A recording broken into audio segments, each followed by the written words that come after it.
You've asked for dishes that have minimal ingredients, and have I got a beauty for you. This is my buttery miso pasta. In fact, I say mine, but it's actually my friend Susie who made this for me one night, and it was absolutely delicious. I watched her make it from scratch, and really it is a dinner that you can make within 15 minutes. So I've got some boiling water on. I will add a good pinch of salt to the water and then in with the pasta. Now ideally you want to do this with a long style of pasta, so I'm using linguini, but you could absolutely use spaghetti for this. So we'll just add our pasta to our pot, and I'll grab some tongs and we'll just submerge our pasta in the water. So I've got a really good quality pasta here so we can get as much starch out of it. That starchy water is going to be key later on. Okay, while that's cooking, we can start the sauce. So the base of the sauce is butter. Use really good quality butter. I've got some Australian certified organic butter here, and we need about 100 grams, so a good amount of butter.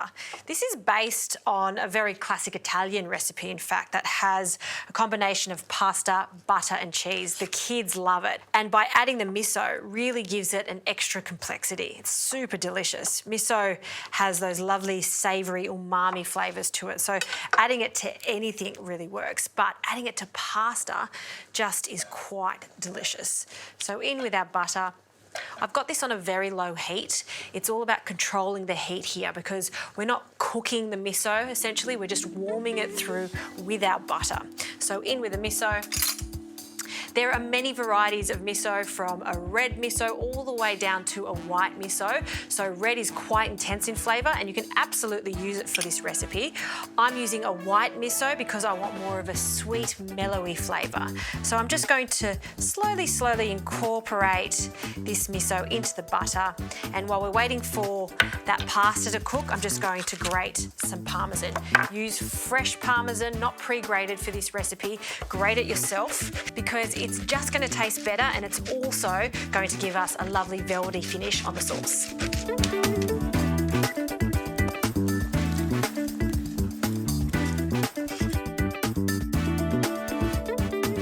Okay, so I've just incorporated the miso into the butter. It's looking good, it smells great.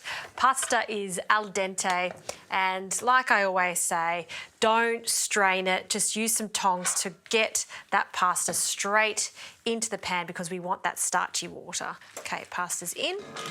In goes our starchy water, about 3/4 of a ladle full, and then we're going to start tossing this together. Oh, look at that. And by agitating the pan like this, what we're creating is an emulsification. So the butter, the miso, the starchy water, it almost looks like there's cream in there, but there's no cream. It's just that beautiful butter and the miso.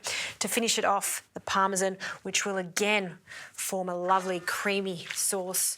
Keep tossing that. Grab some tongs and give that a swirl. The wonders of simple ingredients. Okay, let's plate this up. Grab a ladle and a generous spoonful of our pasta. Just swirl it into the spoon, and then almost creating a nest, we'll pop that onto our plate. Now let's not forget about all this delicious buttery sauce. So just grab a spoon and add a few more spoonfuls of the sauce just over the top. Oh, look at that.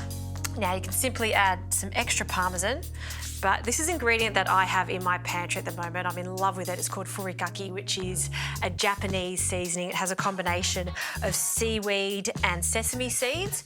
You don't have to add this. You could actually just add some chili flakes or just the Parmesan or some freshly cracked pepper, but it's only because I had it on standby I'm going to add it. It's going to give it a lovely Japanese-inspired touch to this.